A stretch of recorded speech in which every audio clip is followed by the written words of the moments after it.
Tolong wartawan duduk dulu, itu anak-anak saya mau lihat saya.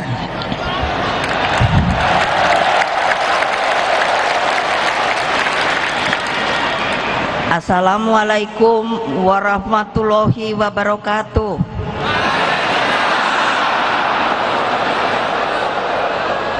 Salam sejahtera untuk kita semua. Om Swastiastu. Namo Buddhaya. Salam kebajikan, Rahayu.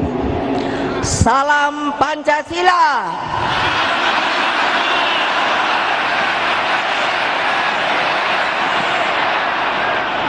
Merdeka!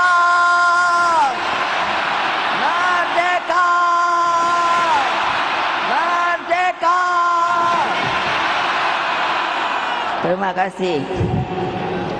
Puji syukur kita panjatkan kehadirat Allah Subhanahu wa Ta'ala yang telah menyatukan kita di tempat yang sangat bersejarah ini. Di tempat ini pada tanggal 24 Agustus tahun 62, Bung Karno dengan sukses telah membuka pesta olahraga Asian Games. Dari tempat ini pula bergelora kebangkitan bangsa-bangsa yang baru merdeka melalui sebuah penyelenggaraan Games of the New Emerging Forces atau GANEFO. Hadirin sekalian, hari ini seperti tadi yang telah dikatakan oleh Mbak Puan adalah puncak peringatan bulan Bung Karno. Bulan Juni ini bagi partai merupakan sebuah bulan yang sangat menentukan, bukan saja bagi kehidupan partai kita, tetapi juga merupakan sebuah kehidupan bagi jalannya bangsa dan negara kita. Supaya kalian selalu ingat kepada sejarah, yaitu ingatlah jas merah. Hari ini adalah kembali puncak peringatan bulan Bung Karno, sebagai yang juga telah diterangkan oleh Mbak Puan.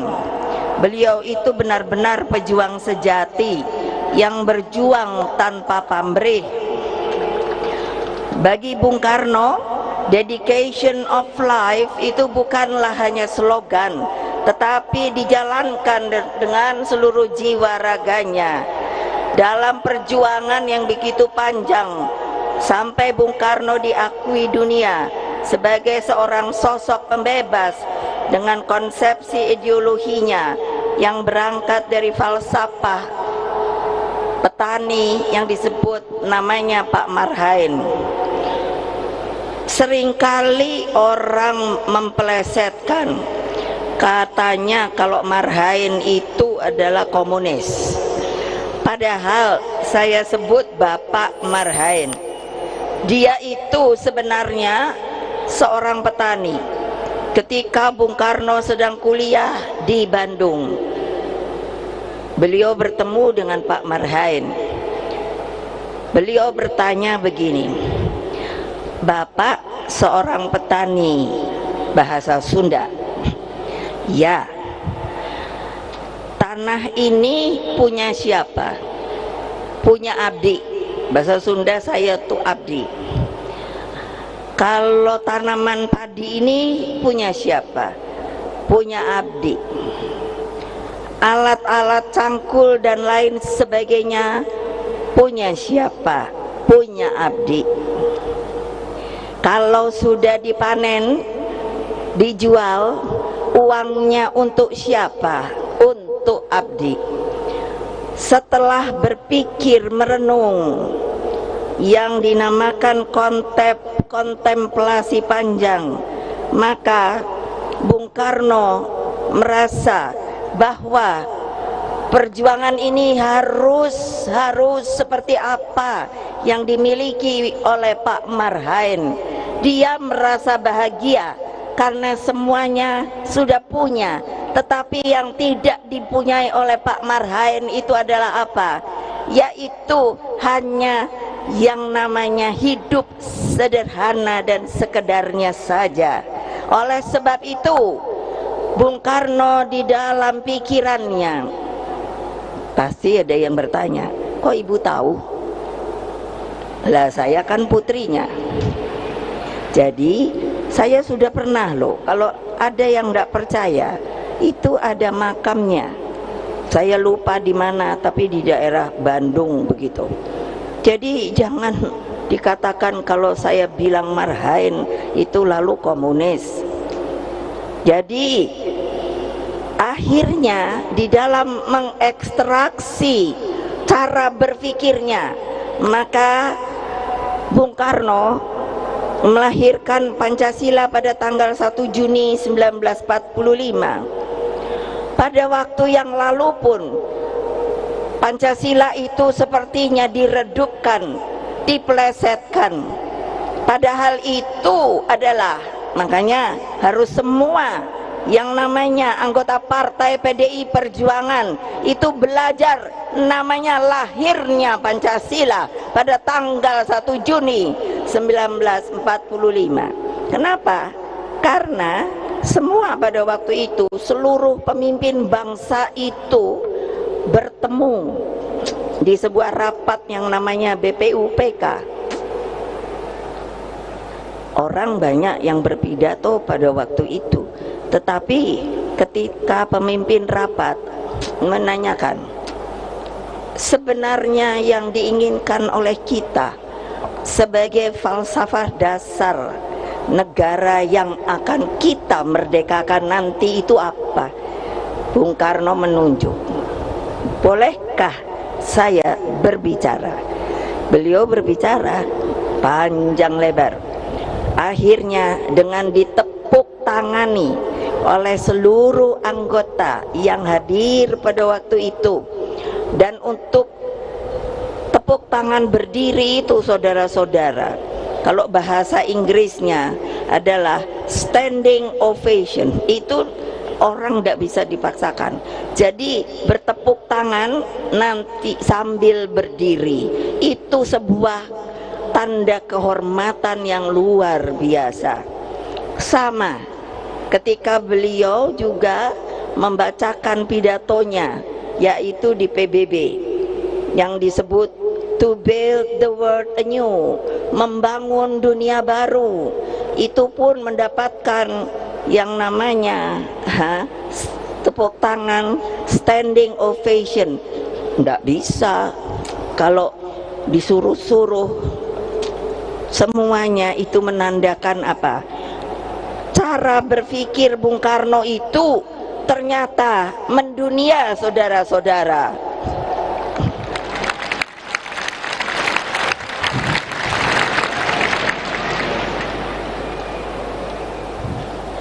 Jadi di tangan Bung Karno politik itu bergerak ke bawah. Ke bawah. Ingat, ke bawah. Ke siapa? Ke siapa? Siapa? Kurang keras. Siapa? Ke yang saya sebut sekarang akar rumput. Rakyat itu akar rumput. Kenapa? Karena ini ada rumputnya ditutupi, tapi nanti kalau dibuka dia cepat bertumbuh kembali. Jadi rakyat itu, akar rumput itu tidak pernah bisa dipunahkan, saudara-saudara. Ingat itu. Nah, makanya ketika tanggal 17 Agustus 45 itu saya tanya bapak saya, waktu itu sebetulnya takut apa tidak?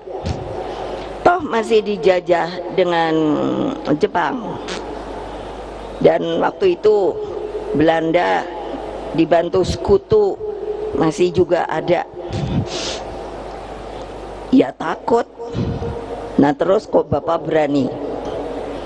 Karena saya yakin hak kul yakin bahwa setelah bunyi proklamasi ini saya dengungkan, maka yang namanya Indonesia akan menjadi sebuah negara merdeka, berdaulat dan bebas aktif. Saudara-saudara, jangan lupa loh, jangan lupa loh.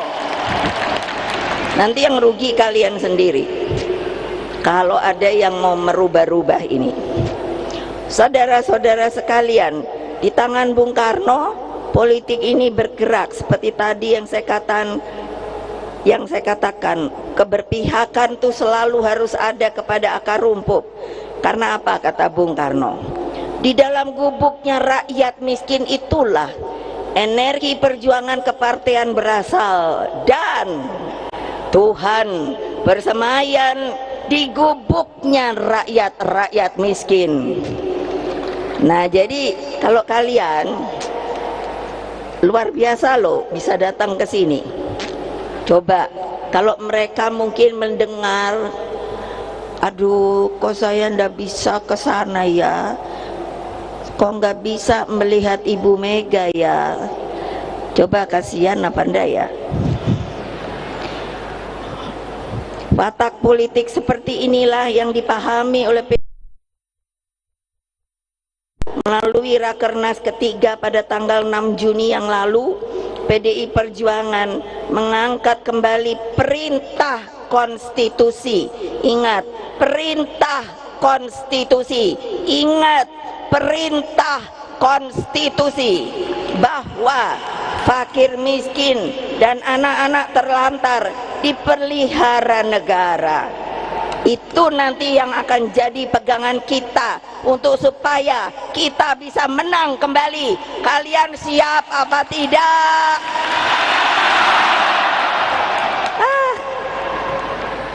Baru juga kepanasan, suaranya kok sudah melempem ya. Ayo Satgas, suaranya tuh keras gitu loh. Siap menang. Masih kurang panjang. Nah itu nanti kemana-mana harus diomongkan dengan akar rumput sama rakyat. Rakyat tuh sebenarnya gampang disentuh loh. Artinya apa?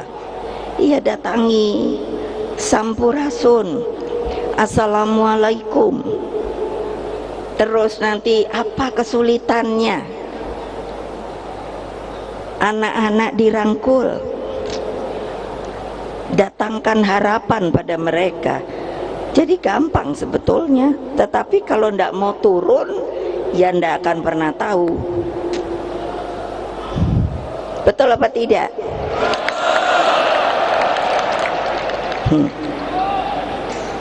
Nah, ini karena tadi sebetulnya, tapi tadi saya pikir sudah disebut oleh Mbak Puan. Semua yang hadir, yang terhormat di sini, termasuk Pak Jokowi, lalu sudah dikenalkan Pak siapa ya? Yang calon kita namanya siapa? Siapa? Pranowo Ganjar. Ya, namanya Pranowo Ganjar. Kok tumben ya? Nggak salah. Biasanya suka kebalik-balik. Nah, tapi saya akan juga memanggil. Nanti kalau ibu panggil, mulainya anak ranting, lalu berdiri, lalu bilangnya siap menang. Gitu. Mau apa enggak? Yang di luar juga kalau itu boleh juga ikut teriak. Nah, anak ranting partai,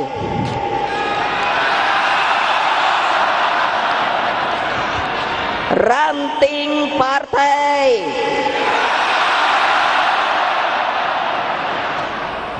PAC partai, DPC partai, partai,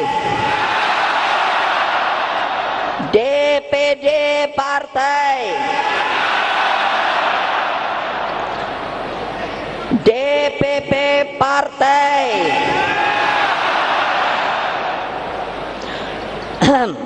Satgas partai, untunglah suaranya masih kencang. Kamu masih sayang apa enggak sama ibu? Lemes.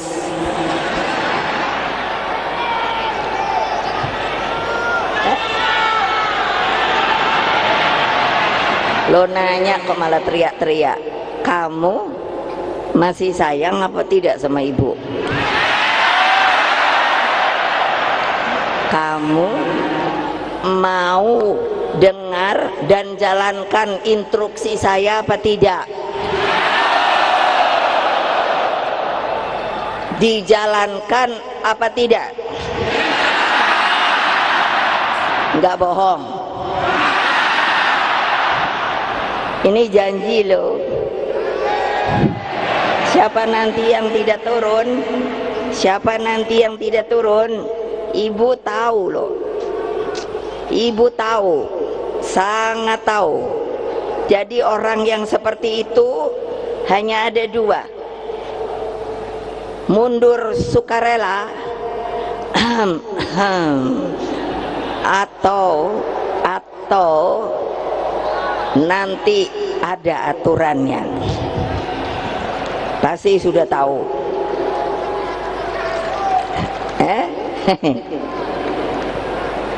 Nah, untuk itulah dengan demikian kita membagi berkah kepada mereka sebagai bentuk gotong royong bangsa.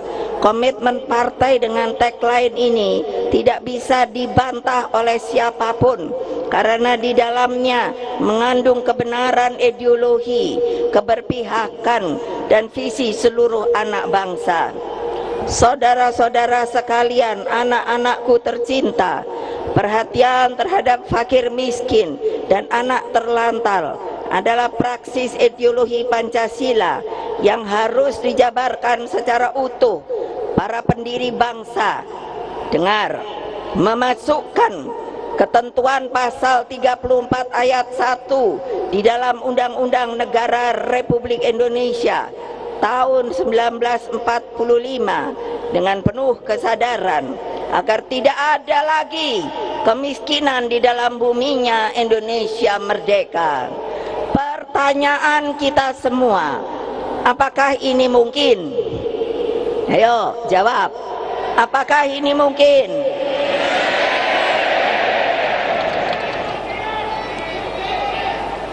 Jawabnya kenapa? Ibu nih tahu ya, kalau orang bilangnya mungkin bu, begitu, itu berarti pasti. Tapi kalau mungkin bu, masih ragu-ragu. Pertanyaan saya, Mas, mungkinkah apa tidak? Nah, janji loh, kalian sendiri bilang mungkin. Saya tegaskan, sangat mungkin. Karena apa? Karena Indonesia ini dimerdekakan dan kondisinya sebenarnya Indonesia itu adalah sebuah tumpah darah yang kaya, raya. Cuman belum diapakan, belum dibagi bareng-bareng. Nah, karena itulah mari kita bergerak bersama dengan gampang, gotong royong, menyisir ke kampung, ke kolong jembatan, cari anak-anak yang tidak berpunya, yang menjadi yatim piatu, yang sekarang ibu pun meminta PDI Perjuangan bergerak di dalam soal stunting. Mengerti tidak toh stunting itu? Siapa yang belum mengerti? Angkat tangan. Apa? Ya betul, kurang gizi. Akibatnya apa? Nanti anaknya jadi kerdil. jadi cebol. Yang sayang lagi apa? Karena tidak bagus pertumbuhannya, maka pikirannya, otaknya pun tidak baik. Masa Pak Jokowi sudah dengan semangat mengatakan kepada saya, kepada rakyat, Indonesia itu tahun 2045 akan menjadi Indonesia emas. Nah, saya ketika bertemu beliau, saya bilang, Pak, kita aja lagi ada program stunting, ini mesti bener nol, Pak. Nggak ada lagi anak bangsa ini yang stunting, Pak. Gimana caranya? Ini kan banyak ya, di belakang saya ketua-ketua umum partai loh. Saya belum tahu, ada yang udah mau ikut sama PDI Perjuangan, ada yang masih mikir, ada yang udah nanti aja dah, nanti tanya sendiri aja. Jangan ketawa lo ya. Iya, makanya tanya aja sendiri. Jadi apa coba? Nah, bagaimana? Banyak hal yang sebenarnya dapat kita lakukan dan bisa mengangkat kemiskinan itu. Pak Jokowi itu benar, kemiskinan ekstrim harus dihilangkan. Ya, saya juga nanya, Pak, gimana kalau rakyat kita tidak bergerak semua, pemimpinnya juga semua?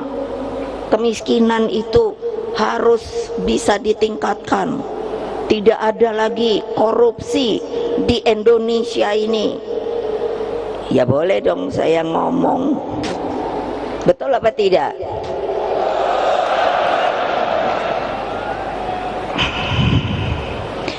Nah, apa toh untuk menghapuskan kemiskinan ekstrim?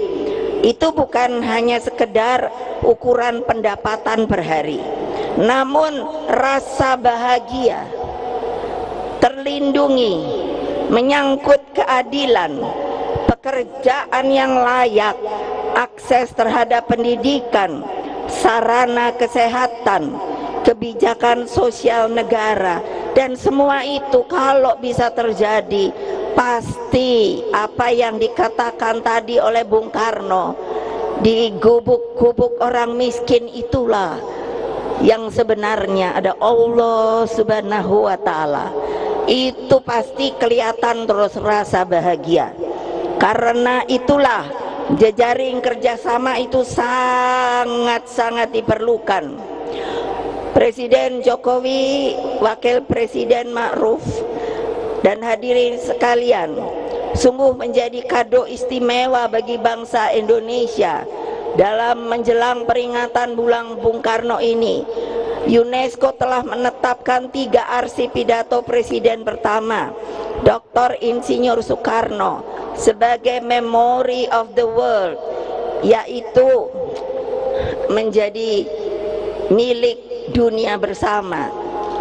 Memory of the World, jadi boleh digunakan oleh siapapun di dunia ini, yaitu pidato di depan konferensi Asia Afrika Bandung pada tahun 1955, lalu pidato to build the world anew di hadapan sidang umum PBB tahun 1960, dan pidato pada KTT non-blok pertama di Beograd tahun 1961. Apa toh pidato Bung Karno diakui dunia ini apa? Jadi artinya kita diberi pengakuan bahwa Indonesia semakin terpanggil pada misi global yang begitu penting, yakni menwujudkan tata dunia baru yang bebas dari penjajahan dan terus berjuang untuk perdamaian dunia secara abadi.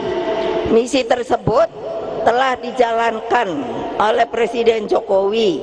Penetapan Indonesia sebagai poros maritim dunia, peringatan konferensi Asia Afrika 60 di Bandung tahun 2015, dan keberhasilan penyelenggaraan G20 serta posisi Indonesia saat ini sebagai ketua ASEAN merupakan bukti otentik kepemimpinan Indonesia.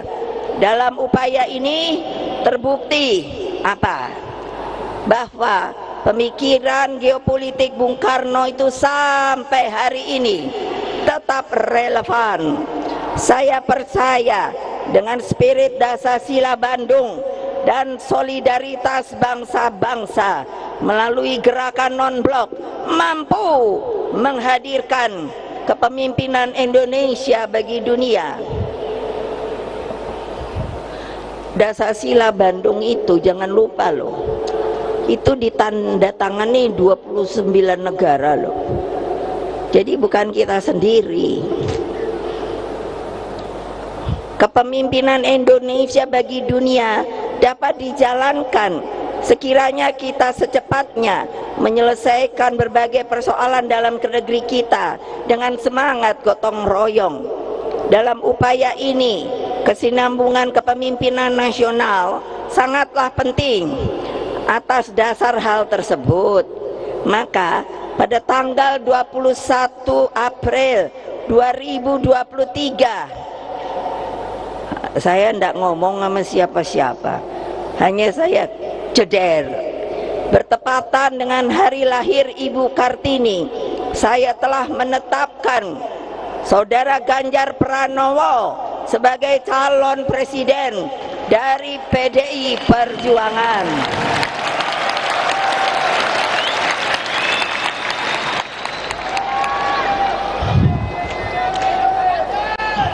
Kenapa toh kok saya ambil hari Kartini? Karena saya kadang-kadang tuh kesel. Keselnya apa? Lah, kalau lihat sejarah, makanya belajar sejarah. Peran perempuan itu, walah sebetulnya sebelum merdeka loh. Mereka itu supaya kalian mengerti siapa toh pahlawan-pahlawan perempuan kita sebelum kemerdekaan.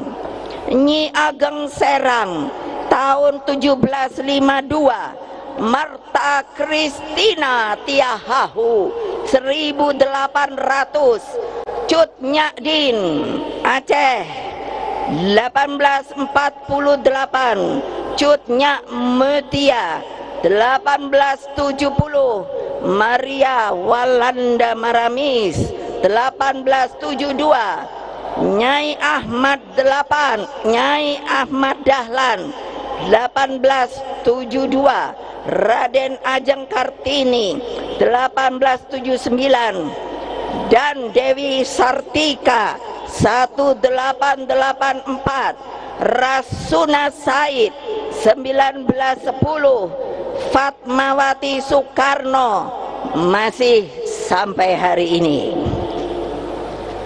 Tahu nggak Fatmawati Soekarno itu siapa ya?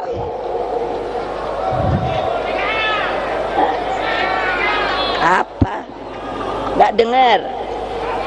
Ibu Fatmawati itu siapa ya? Ayo, nenek saya. Nenek saya, bukan? Bu Fatma itu yang melahirkan saya ini. Makanya saya ini jadi perempuan yang tangguh gitu loh. Coba ya, betul apa enggak? Betul enggak? Mantap apa tidak? Iya, keren loh. Syukur alhamdulillah keputusan pencalonan tersebut disambut baik oleh rakyat Indonesia. Makanya dengan spirit gotong royong yang kita kedepankan, tadi sudah saya sampaikan, padahal kita itu sebetulnya boleh bawa calon presiden, wakil presiden sendiri loh, tapi saya membuka pintu karena apa? Sifat kita adalah kekeluargaan dan gotong royong. Jadi tadi saya katakan di belakang saya ini ada beberapa partai yang sudah pasti. Itu ada 3 dari PP PPP,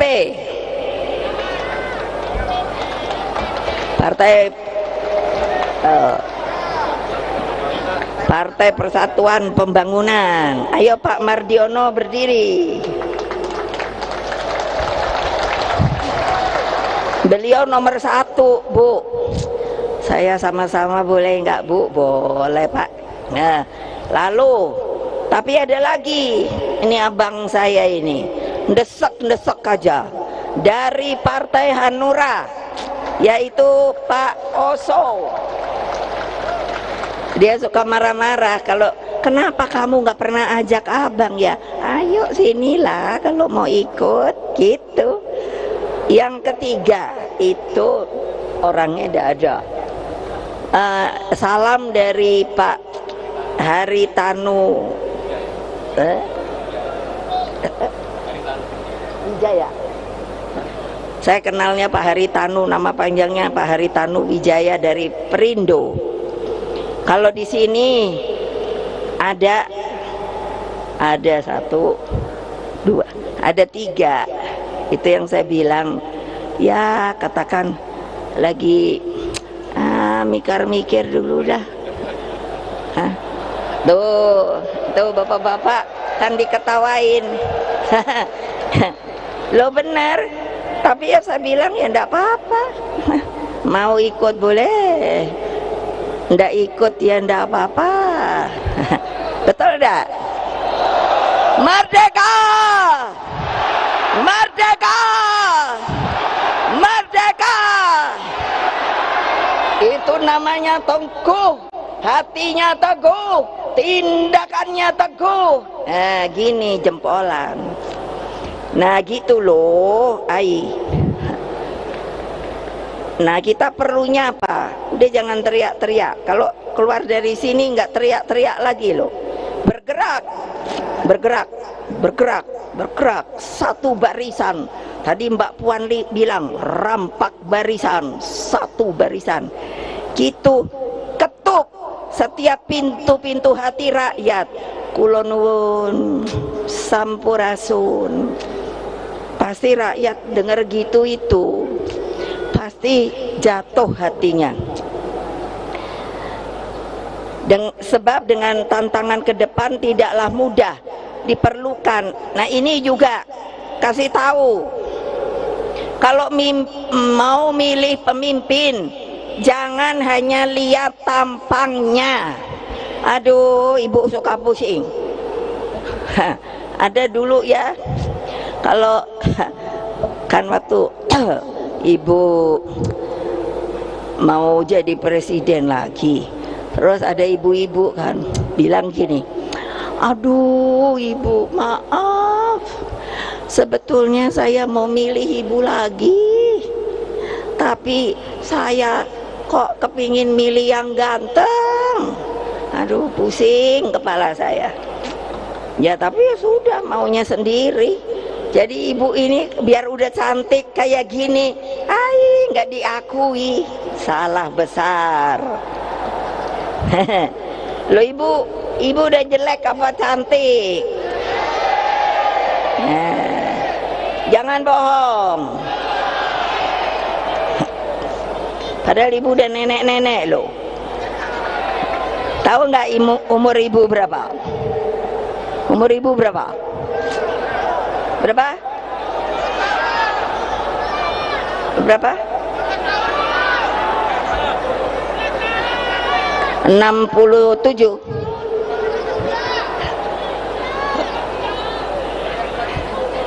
Ibu nih udah nenek, hanya karena semangat jadi masih bisa teriak-teriak. Nah sudah, kalau kamu masih sayang ikuti saya.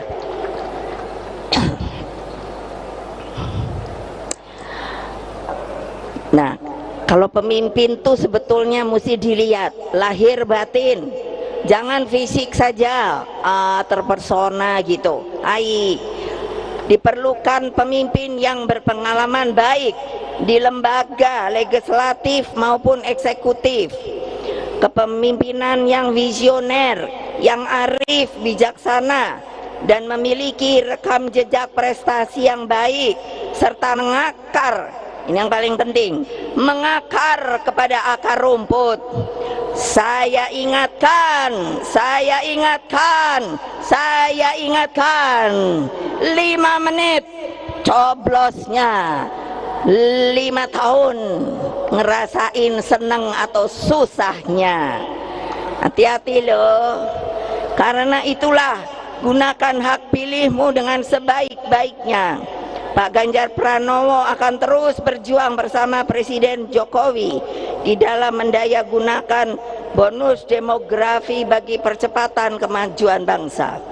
Pak Jokowi bilang sama saya, Ibu, ini keberuntungan Indonesia. Dari tahun ini 2023, 13 tahun kemudian, produk demografi itu orang, rakyat, itu dari umur 16 sampai 60 adalah usia produktif, jadi bisa bekerja, belum pensiun. Nah, tapi kalau ruang kerjanya tidak disediakan, harus bagaimana kehidupannya? Makanya itu nanti kita genjot. Kalau apa? Kalau kita menang, kita genjot. Bisa apa tidak? Ya kalau kalian hanya, aduh ibu kok suruh genjot, saya kan cuman anak ranting. Anak ranting itu apa? Anak ranting itu adalah kalau namanya panah, maka dia adalah itu senjatanya yang duluan jerap masuk. Jadi jangan mikir kita kecil bu, anak ranting aja. Kalau tidak ada anak ranting, tidak ada ranting. Iya dong.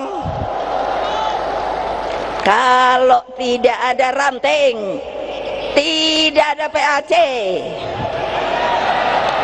Begitu juga PAC mendukung yang namanya apa?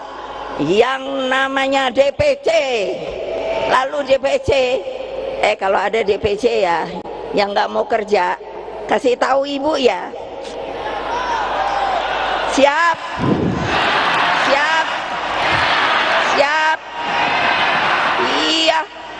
Masa maunya duduk aja di kursi? Wow, saya DPC. Kalau DPD sama juga. Kalau DPP lebih sama juga. Ini di bawah ibu semuanya tuh. Kupingnya dengerin ibu, padahal hatinya udah degap, degup. Karena mikir gini, aku udah turun ke bawah apa belum ya? Aku udah turun ke bawah apa belum ya?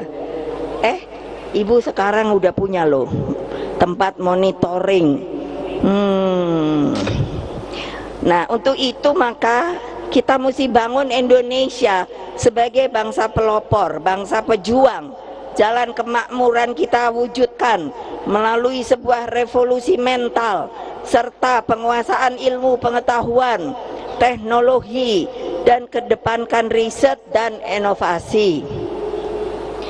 Anak-anakku sekalian dan seluruh rakyat Indonesia yang saya cintai dimanapun kalian berada, hati saya sungguh terharu bahwa PDI Perjuangan yang saya pimpin kini hadir sebagai mempunyai karakter sebagai partai pelopor.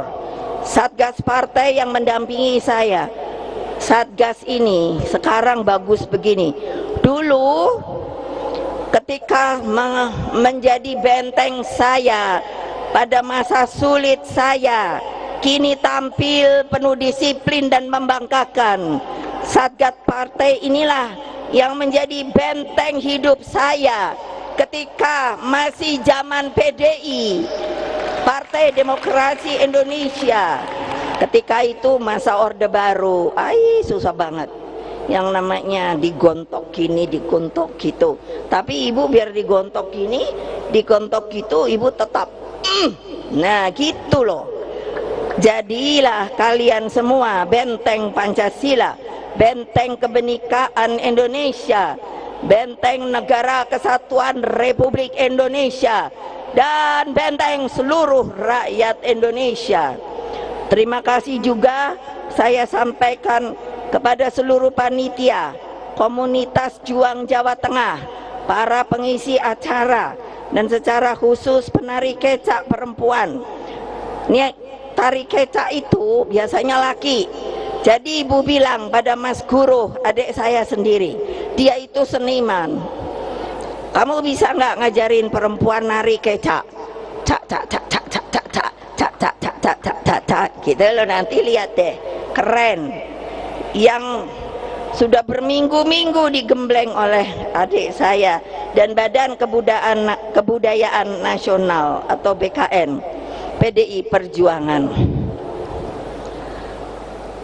Nanti pada puncak acara, dan itu jadikan sebagai sebuah kebanggaan kebudayaan kita, sebagai sebab tanpa berdiri kokoh pada identitas kebudayaan bangsa, kita akan menjadi bangsa terasing di tanah air kita sendiri, saudara-saudara. Secara khusus, nah ini kali ini pasti kalian kan mikirnya gini, kenapa bendera kita itu banteng, lalu disebut banteng moncong putih? Jadi saya ingin mengenalkan ketika kami PDI tidak boleh mengikuti pemilu, saya heran juga loh.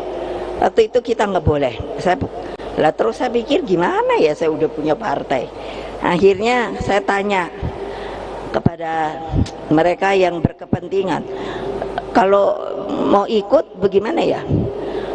Ganti nama, Bu. Nah itulah supaya tahu namanya adalah menjadi PDI Perjuangan. Perjuangannya tidak boleh disingkat, PDI-nya boleh.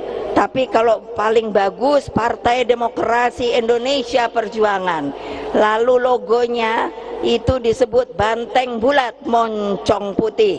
Jadi kalau kita gampang benar kasih tahu sama akar rumput, apa coba, udah cari aja gambar banteng itu loh, mulut moncongnya lucu putih, nanti pasti dicari. Itu adalah waktu itu apa, sayembarakan. Lalu yang menang siapa? Namanya Saudara Triawan Munaf. Mana dia orangnya? Ada ndak di mana ya? Mana ya? Mana ya? Oh itu ada. Beliau cerita, Bu, ternyata waktu ikut ibu itu, Bu, susah ya. Kenapa? Waduh, kemana-mana saya diikuti Intel. Saya bilang gak apa-apa, Intel juga baik kok. Nah ini akhirnya, marilah dari Gelora Bung Karno ini kita tampilkan watak kesejatian politik yang menyatu dengan rakyat. Setelah acara ini berakhir, pulanglah ke rumah masing-masing dengan penuh semangat. Sampaikan salam saya kepada semua keluargamu, sanak saudaramu, rakyat Indonesia yang tidak bisa kemari, yang tidak pernah lelah berjuang mencapai Indonesia maju, adil, sejahtera, dan bermartabat. Terus bergerak, menangkan pemilu 2024. Majulah Indonesiaku, bangkitlah bangsaku.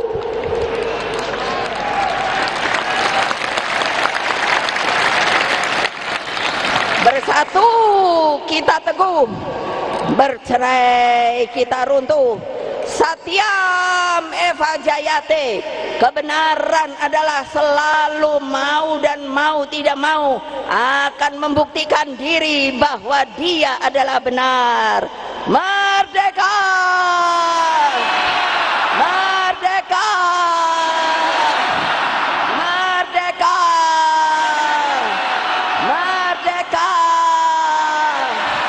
Merdeka! Wassalamualaikum warahmatullahi wabarakatuh. Om Santi, Santi, Santi Om.